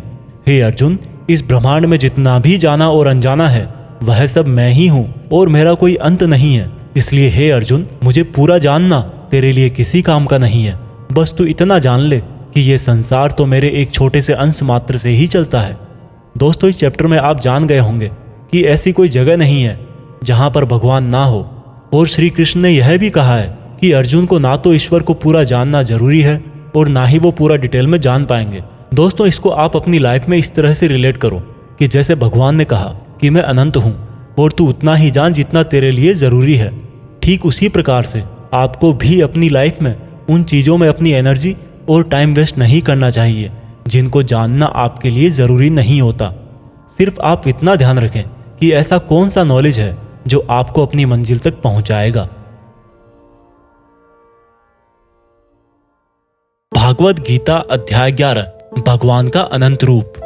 भागवत गीता के 11वें चैप्टर में भगवान के विराट रूप के बारे में जानेंगे। अर्जुन बोले, हे कृष्ण, आपके दिए हुए ज्ञान से मेरे संदेह दूर हो गए हैं, लेकिन अगर संभव हो तो मैं आपका महान रूप देखना चाहता हूँ। इस पर श्री कृष्ण ने कहा, अवश्य अर्जुन, परंतु तू इन मानव की आंखों से यह सब नहीं देख पाएगा, इसलिए मैं तुझे यह सब देखने के लिए दिव्य आंखें देता हूँ। इसके बाद जो अर्जुन ने देखा वह वास्तव में कल्पना से परे था। भगवान का ना तो कोई आरंभ था, ना कोई मध्य था और ना कोई अंत था। परम ब्रह्म से इतना प्रकाश निकल रहा था जितना हजारों सूरज से भी नहीं निकल सकता। अर्जुन ने बहुत तरह के संसारों को श्री कृष्ण में समाहित देखा। अर्जुन ने हाथ जोड़ते हुए श्री कृष्ण से कहा, हे परम ब्रह्म, मैं आपके शरीर में सभी देवों को, सब मनुष्यों को देख रहा हूँ, लेकिन आपके शरीर का ना तो कोई आरंभ दिख रहा है, ना कोई मध्य है और ना ही कहीं अंत।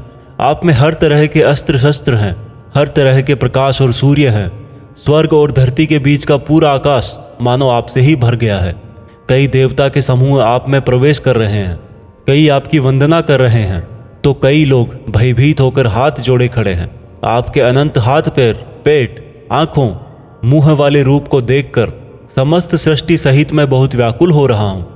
मैं पांडवों कौरवों की संपूर्ण सेना के महान योद्धाओं को अंत होकर आप में जाता हुआ देख पा रहा हूँ। आपके अनेक तरह के उग्र रूप इस संपूर्ण ब्रह्मांड को बहुत ऊर्जा दे रहे हैं। हे कृष्ण, इतने रूपों में आप कौन से हो?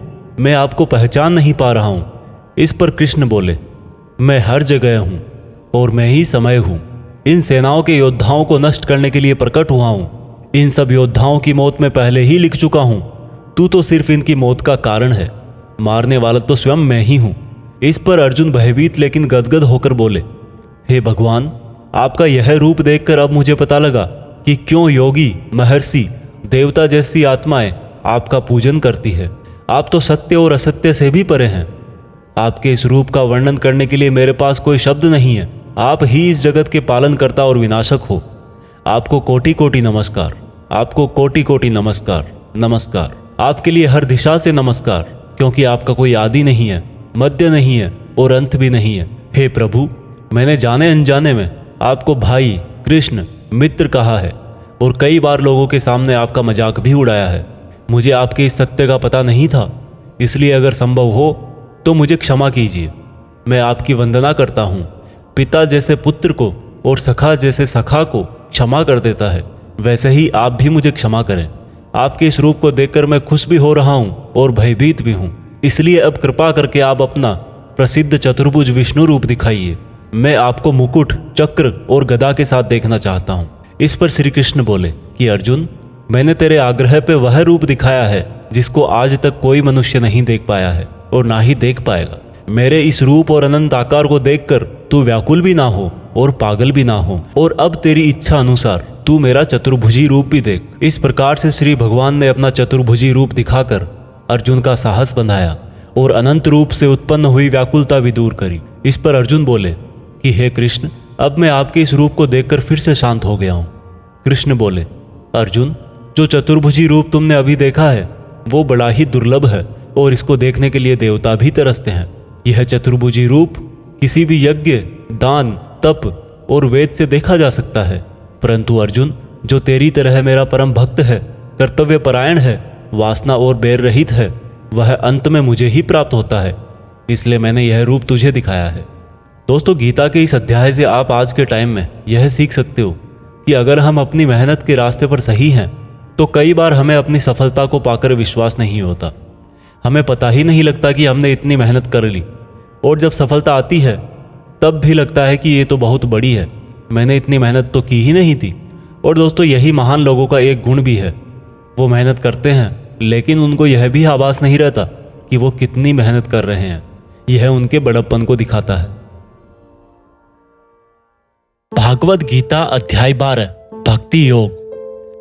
दोस्तों, गीता के 12वें चैप्टर में हम जानेंगे कि अपने गोल्स पर कैसे अडिग रहें, एक स्टूडेंट को क्या करना चाहिए।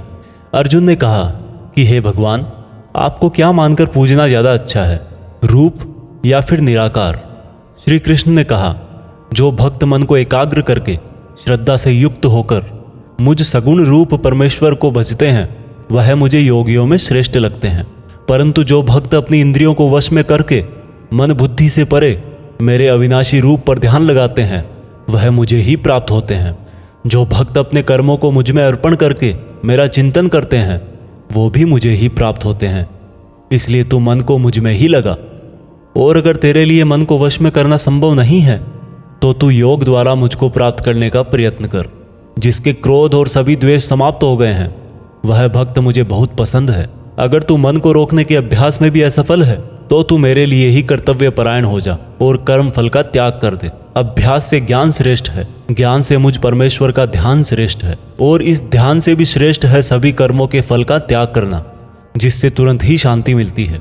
जो व्यक्ति हर तरह के सुख दुख, शस्त्र और मित्र भाव, लाभ हानि, मोह और इच्छा, हर तरह के मौसम से मुक्त है और सभी प्राणियों को बराबर देखता है, और जो अपने मन और इंद्रियों को पूरी इच्छा शक्ति से वश में किए है, वही परमानंद के लिए श्रेष्ठ है। जो निंदा और प्रशंसा को एक समान समझता है, जो किसी भी स्थान पर किसी भी भोजन के साथ रह सकता है, वह भक्त मुझे श्रेष्ठ लगता है। और उनमें भी जो निष्काम भाव से अपना कर्म और मेरी सेवा करते हैं, वह मुझे अति प्रिय है। दोस्तों, इस चैप्टर में बताया गया है कि आपको अपने खुद के पुराने अनुभवों से सीखना चाहिए। एक स्टूडेंट को या एक उस इंसान को जो अपनी लाइफ में कुछ बड़ा करना चाहता है, उसको कम खाना चाहिए और हर तरह के इमोशन में सिर्फ यह सोचना चाहिए कि खुद का सपना कैसे पूरा करूं। यह भागवत गीता सार आप YouTube के जीत फिक्स चैनल पर सुन रहे हैं। भागवत गीता अध्याय 13 क्षेत्र क्षेत्रज्ञ विभाग योग। भागवत गीता के 13वें चैप्टर में हम जानेंगे कि किस तरह से हमारे एक्शन से रिजल्ट पैदा होता है। श्री कृष्ण ने कहा कि यह शरीर एक क्षेत्र की तरह है, और जो इसको जानता है उसको क्षेत्रज्ञ कहते हैं। क्षेत्र मतलब खेत। जिस तरह से खेत में जैसा बीज डालते हैं, वह उसी प्रकार का सही समय आने पर फल देता है। उसी तरह जीवन में भी जिस तरह का कर्म फल का बीज मनुष्य डालता है, वही बीज समय आने पर उसी प्रकार का फल देता है। इसीलिए इस शरीर को क्षेत्र कहा गया है। यह क्षेत्र और क्षेत्रज्ञ का ज्ञान बहुत विद्वानों द्वारा बहुत तरीके से कहा जाता है, और इस ज्ञान में 5 महाभूत यानी कि पृथ्वी, अग्नि, जल, वायु, आकाश को मिलाकर मन, बुद्धि, अहंकार और सभी इंद्रियां भी शामिल है। इसके साथ साथ इसमें सुख दुख, चेतना, शरीर, धैर्य और विकार भी सम्मिलित है। अब परम ब्रह्म को प्राप्त कराने वाला ज्ञान क्या है, यह मैं तुझे बताऊंगा। मनुष्य में कोई भी खूबी होने पर उसमें किसी तरह का घमंड नहीं होना चाहिए।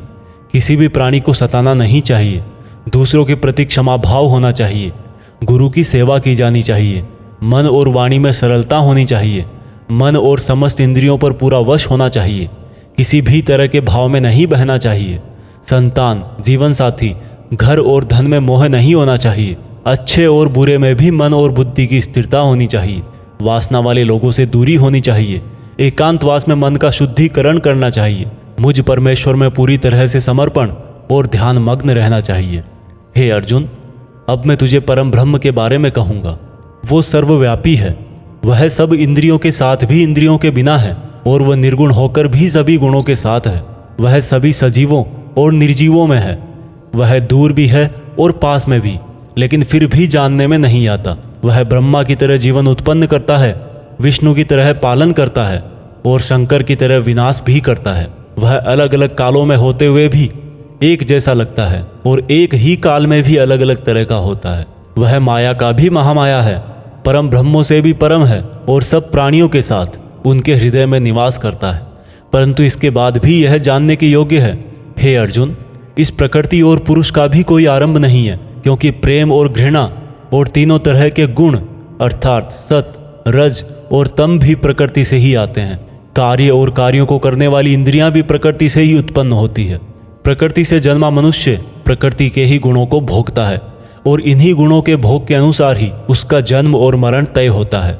इस तरह से जो भी मनुष्य इस पुरुष और प्रकृति के ज्ञान को जानता है वह कर्म करता हुआ भी मुझे प्राप्त होता है और मुझ परमात्मा को हर मनुष्य अपने अलग अलग तरीके से पाता है। किंतु जो मंद बुद्धि होते हैं वह तो इस ज्ञान को सुनकर और मेरी प्रकृति जानकर ही मृत्युलोक से मुक्त हो जाते हैं।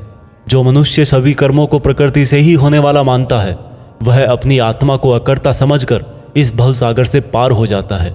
हे अर्जुन, जिस तरह से आसमान का पदार्थ काफी पतला होता है और इसीलिए वो दूषित नहीं होता, उसी प्रकार से यह आत्मा शरीर में सूक्ष्मता से रहती है जिससे ये कभी दूषित नहीं होती। इस प्रकार से प्रकृति, पुरुष और चेतना के ज्ञान से तू भी मुझ परम ब्रह्म को प्राप्त हो जा। दोस्तों, इस चैप्टर में यह बहुत ही बारीकी से बताया गया है कि किस तरह से हमारे ही कामों से हमें तकलीफ या खुशी मिलती है। मान लीजिए हमारा शरीर खेत की तरह है और हम हैं इसके किसान। अब हम जो भी इस खेत में बोएंगे फल भी उसी बीज के अनुसार हमें भविष्य में जाकर मिलता है। इसलिए यह हमारे आज के एक्शंस पर ही डिपेंड करता है कि हमें फ्यूचर में क्या मिलने वाला है। भागवत गीता अध्याय 14 प्रकृति के 3 गुण। दोस्तों, भागवत गीता के 14वें चैप्टर में हम जानेंगे कि किस तरह से हमारा स्वभाव और यह संसार 3 गुणों में बटा हुआ है। श्री कृष्ण बोले, हे अर्जुन, अब मैं तुझे संसार के उन 3 गुणों के बारे में बताऊंगा जो आत्मा को शरीर के मोह से बांधते हैं और जिन्हें जानकर कोई भी मनुष्य मुझे पा सकता है। यह तीनों गुण है सत्वगुण, रजोगुण और तमोगुण। सत्वगुण इन सभी गुणों में श्रेष्ठ है और यह ज्ञान और सुख से जोड़ता है। रजोगुण कामना और आसक्ति से उत्पन्न होता है जो कि कर्म और उसके फल में बांधता है। तमोगुण मनुष्य को भोग विलास, आलस्य और निद्रा में बांधता है। हे अर्जुन, सत्वगुण सुख देता है, रजोगुण कर्म करवाता है और तमोगुण मनुष्य को उसके स्थान से भी बहुत नीचे गिरा देता है। किन्हीं भी 2 गुणों को वश में करने से तीसरे गुण की प्राप्ति होती है। जिस पल मन में शांति और ज्ञान बढ़ा हुआ लगे उस समय यह मानना चाहिए कि सत्वगुण बढ़ रहा है। जिस पल मन में लालच और स्वार्थ का आभास हो उस समय रजोगुण बढ़ता है। जिस समय मन में अंधकार, विषयों में आसक्ति, आलस्य और निद्रा हो उस समय मनुष्य में तमोगुण होता है। सत्वगुण में मरने वाला मनुष्य परमात्मा को प्राप्त होता है। रजोगुण वाला मनुष्य फिर से जन्म लेकर मनुष्य बनता है और तमोगुण वाला प्राणी अगले जन्म में कीट पतंग बनता है। सात्विक कर्म का परिणाम है सुख, राजस कर्म का परिणाम है दुख और तामस कर्म का परिणाम अज्ञान होता है। जो व्यक्ति इस बात को जानता है कि यह 3 गुण ही उससे सब काम करवाते हैं, तब वह अपने कर्तापन से और इस संसार से मुक्त हो जाता है और इस तरह से सोने, पत्थर और मिट्टी को एक जैसा समझने वाला मनुष्य परम ब्रह्म अर्थात मुझे प्राप्त हो जाता है। दोस्तों, यह 3 प्रकार सात्विक, राजस और तामस हमारी डेली लाइफ में बहुत यूजफुल हैं। अगर आप मेहनत करके कुछ उम्मीद नहीं करोगे तो आप हमेशा खुश रहोगे। अगर आप किसी अच्छे रिजल्ट की कामना करके मेहनत कर रहे हो तो कोई गारंटी नहीं कि खुशी होगी या दुख होगा। अगर आपने किसी का नुकसान करने के लिए कर्म किया है तो यह निश्चित है कि किसी न किसी समय आपको ही दुख मिलेगा। भागवत गीता अध्याय 15 पुरुषोत्तम योग। दोस्तों, गीता के 15वें चैप्टर में बताया गया है कि किस प्रकार से यह दुनिया एक इल्यूजन है और कैसे हम इसमें उलझकर रह जाते हैं। श्री कृष्ण बोले कि यह संसार बरगद के एक उल्टे पेड़ की तरह है जिसकी जड़ें ऊपर है और डालियां, पत्ते नीचे की तरफ। पत्तियां वेदों को दिखाती हैं और डालियों के अंत में फल कार्य फल के जैसा है। इस पेड़ की जितनी भी शाखाएं हैं वो 3 तरह के गुण यानी कि सत्व, रज और तम से ही बनी है। इसकी जड़ों में स्वयं परमात्मा विराजमान है। इस पेड़ की शाखाओं के अंत में नई कोंपले मनुष्य की इच्छाओं को दिखाती है। यह पेड़ हर दिशा में इस तरह से बढ़ा रहता है कि ज्ञान के अभाव में मनुष्य इसमें उलझकर ही रह जाता है और जो इस पेड़ के रहस्य को जान लेता है वह परम ब्रह्म को प्राप्त हो जाता है। इसलिए इस माया वाले जीवन रूपी बरगद के पेड़ को ज्ञान की कुल्हाड़ी से काटकर उचित योग का पालन करके उस परम ब्रह्म को ढूंढना चाहिए और जिसका मान, मोह, सम्मान, अपमान सभी नष्ट हो गए हैं और बुद्धि स्थिर हो गई है, वह पुरुष इससे मुक्ति पा सकता है। और मुक्ति पाकर जिस परम पद को वे पुरुष प्राप्त होते हैं उसको कोई भी सूरज रोशन नहीं कर सकता, क्योंकि वह मेरा परम धाम है। हे अर्जुन, इस मानव शरीर में आत्मा मेरा ही अंश है और यह आत्मा ही मृत्यु के बाद दूसरे शरीर में चली जाती है।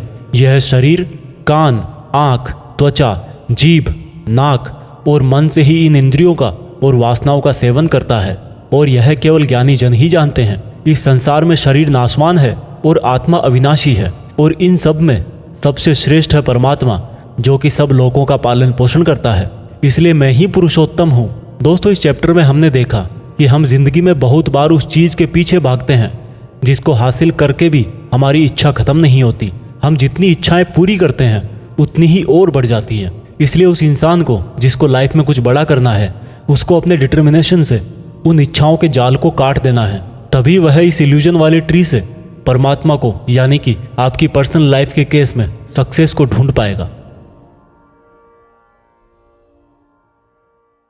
भागवत गीता अध्याय 16 है, 2 स्वभाव। दोस्तों, गीता के 16वें चैप्टर में बताया गया है कि मनुष्य के कौन से 2 नेचर या बिहेवियर होते हैं।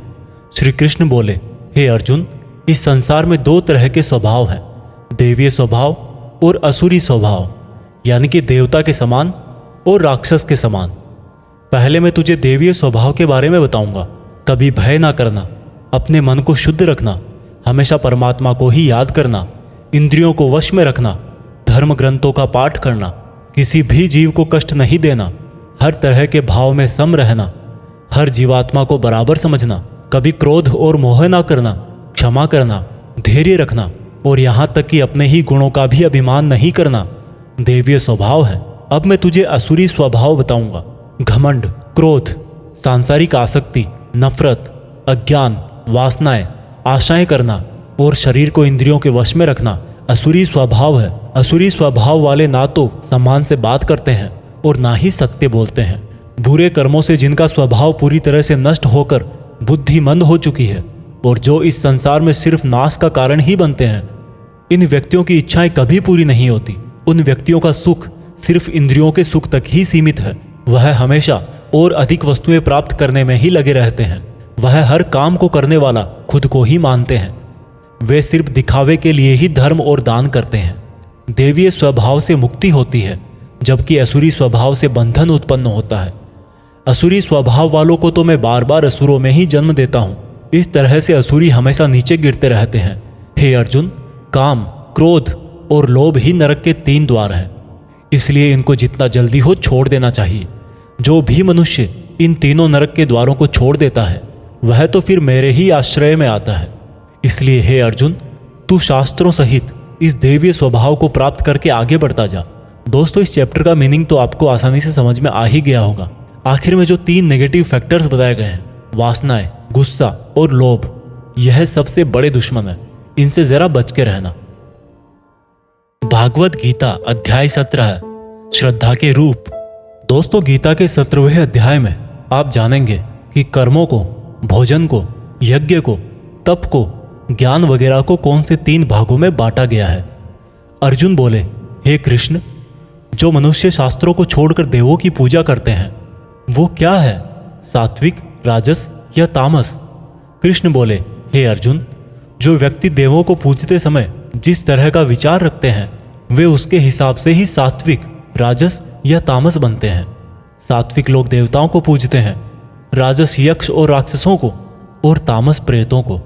जो मनुष्य शास्त्रों से दूर रह के भी मन से कठिन निर्णय लेता है और कर्म करता है और कर्म को ही तप मान करके करता है, वह भी इस संसार से मुक्त है। जिस तरह से भोजन भी सात्विक, राजस और तामस होता है, उसी तरह से यज्ञ, तप और दान भी 3-3 प्रकार के होते हैं। फलों से किया गया भोजन सात्विक होता है। राजस भोजन स्वाद में तीखे जैसे कि मीठे, खट्टे, बहुत गर्म आदि होते हैं और तामस भोजन में जैसे दुर्गंध वाले, बिना रस के, अधपके, अपवित्र आदि हैं। इस तरह यज्ञों में शास्त्र विधि से नियत और फल की इच्छा रहित किया गया यज्ञ सात्विक है। केवल फल प्राप्ति को ध्यान में रखकर किया गया यज्ञ राजस यज्ञ है। शास्त्रों के विरुद्ध, दान रहित और श्रद्धा रहित किया गया यज्ञ तामस यज्ञ है। इसी तरह से तपों में ऐसा तप जो फलों की इच्छा से रहित हो सात्विक तप कहलाता है। किसी वस्तु की प्राप्ति के लिए किया गया यज्ञ राजस तप कहलाता है और किसी की हानि करने के लिए किया गया तप तामस तप कहलाता है। इस प्रकार से दान में बिना खुद को श्रेय दिए जिसको जो आवश्यकता हो वह दान कर दिया जाए और यह समझा जाए कि दान ही कर्तव्य है, वह दान सात्विक दान कहलाता है। जैसे कि भूखे को खाना खिलाना, वस्त्रहीन को वस्त्र पहनाना, अकाल क्षेत्र में अन्न दान करना। जो दान उसके फलों को दृष्टि में रखकर खुद का मान बढ़ाने के लिए, स्वर्ग की प्राप्ति के लिए और दान के बदले में वापस प्रत्युपकार की चाह में दिया गया हो, वह राजस दान कहलाता है। जो दान बिना सम्मान के किसी को अपमान करके बलपूर्वक दिया जाता है या किसी अयोग्य को दिया जाता है तो उसको तामस दान कहते हैं। श्रद्धा सहित, फल की इच्छा रहित और जगत कल्याण के लिए किया गया दान, यज्ञ और तप मनुष्य को इस संसारी माया से मुक्त करके मुझ में विलीन करता है। दोस्तों, इस चैप्टर में आपने सुना कि हर कर्म के 3 प्रकार होते हैं और इन कर्मों को करते टाइम आपके मन में जैसी भावना या जैसा मकसद होता है उसी तरह से आपको फल मिलता है। और ये तीनों प्रकार हैं सत, रज और तम। सत सबसे अच्छा माना गया है, तम सबसे गिरा हुआ माना गया है। सत का मतलब है आप जो भी काम करें, मेहनत करें, उसमें एकदम इमोशनली स्टेबल होकर, बिना उस काम के रिजल्ट के बारे में सोचे, बिना उस काम को करने का क्रेडिट लिए, खुद के मन की शुद्धता और संसार का कल्याण करने के लिए करें। लेकिन आज के टाइम में हम अपने गोल्स के लिए काम करते हैं जिनमें हमें मेहनत के लास्ट में रिजल्ट चाहिए होता है। भगवान कृष्ण ने कहा है कि हमारे दुखों का और काम बिगड़ने का यही मेन रीजन है कि हम उसके रिजल्ट के बारे में सोच सोच कर परेशान रहते हैं। इसलिए दोस्तों, आप भी सत्य के इस रास्ते पर रहने की कोशिश करें। भागवत गीता अध्याय 18 उपसंहार। दोस्तों, गीता के 18वें और आखिरी चैप्टर में हम जानेंगे कि क्या त्याग और संन्यास एक ही है। इस पूरे गीता ग्रंथ का निचोड़ भी आपको इसी चैप्टर में मिल जाएगा, इसलिए आपको इस चैप्टर को लास्ट तक ध्यान से सुनना चाहिए। अर्जुन बोले, हे कृष्ण, मैं त्याग और संन्यास के बारे में जानना चाहता हूं। श्री कृष्ण ने उत्तर दिया कि अर्जुन, इस संसार में कुछ लोग कर्मों के फलों को छोड़ने को त्याग कहते हैं और अगर कर्मों को ही त्याग दे तो उसको संन्यास कहते हैं। कुछ लोग सभी कर्मों को दोष भरे और सभी दुखों का कारण मानकर उनका त्याग करने के लिए बोलते हैं और कुछ लोग बोलते हैं कि यज्ञ, तप और दान वाले कर्म कभी भी नहीं त्यागने चाहिए। इसलिए अर्जुन, अब तू मेरे से त्याग और संन्यास को अच्छी तरह से समझ। इन दोनों में से मैं त्याग को पहले बताऊंगा क्योंकि यह त्याग भी 3 तरह का होता है, सात्विक, राजस और तामस। यज्ञ, तप और दान ये तीनों त्याग के योग्य नहीं बल्कि फल की इच्छा के बिना किया गया यज्ञ, तप और दान यही सात्विक त्याग कहे जाते हैं।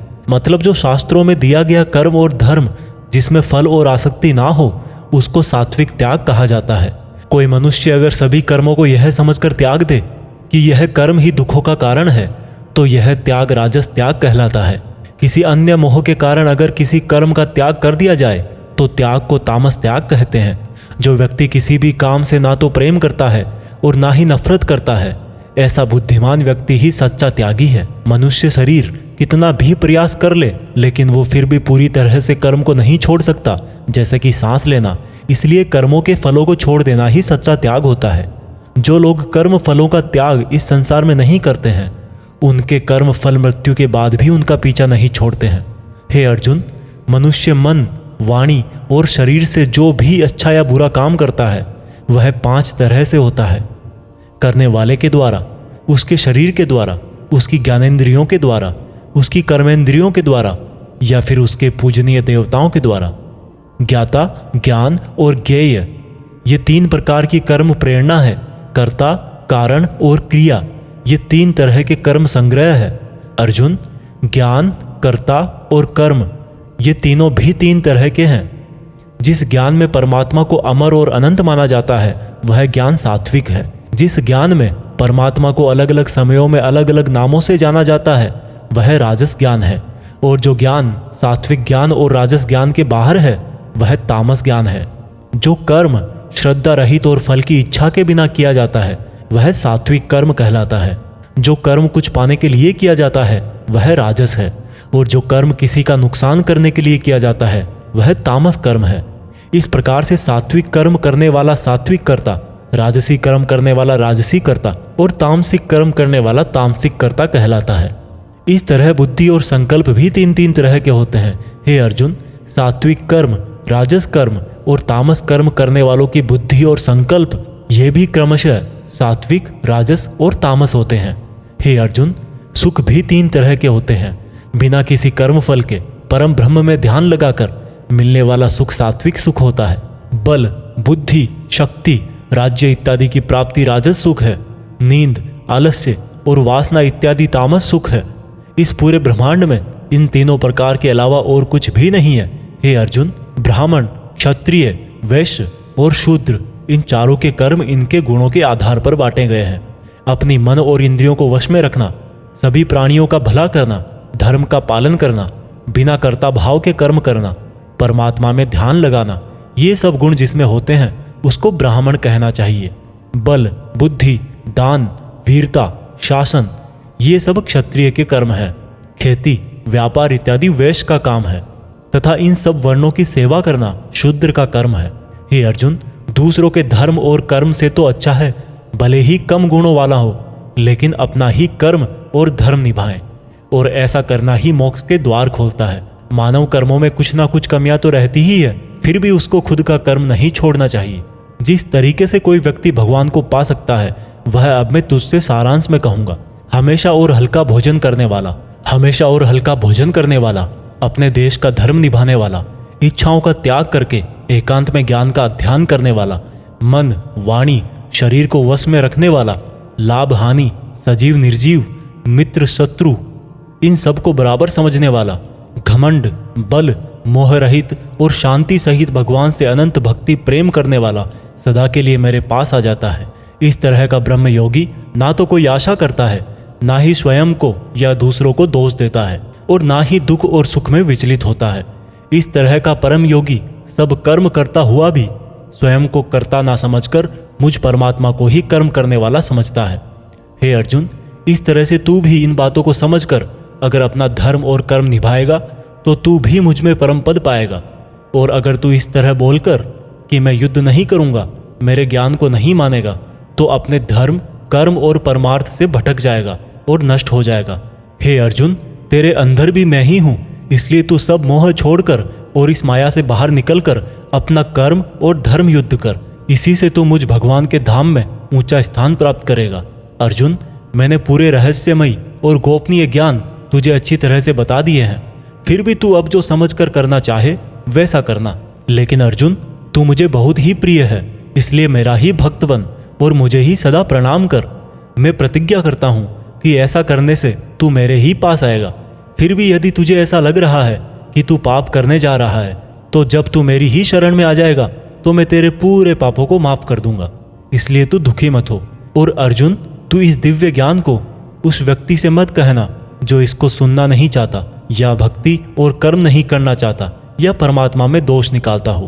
परंतु तू जिस भी मेरे भक्त को मेरा प्रिय समझकर यह ज्ञान कहेगा, वह भक्त इस संसार में मेरा सबसे प्रिय भक्त होगा। इस गीता ज्ञान को समझना ही वास्तविक ज्ञान यज्ञ है, और इस ज्ञान यज्ञ से भी कोई भक्त मुझे प्राप्त कर सकता है। हे अर्जुन, अब मुझे यह बता, क्या तेरा अज्ञान मिट गया है?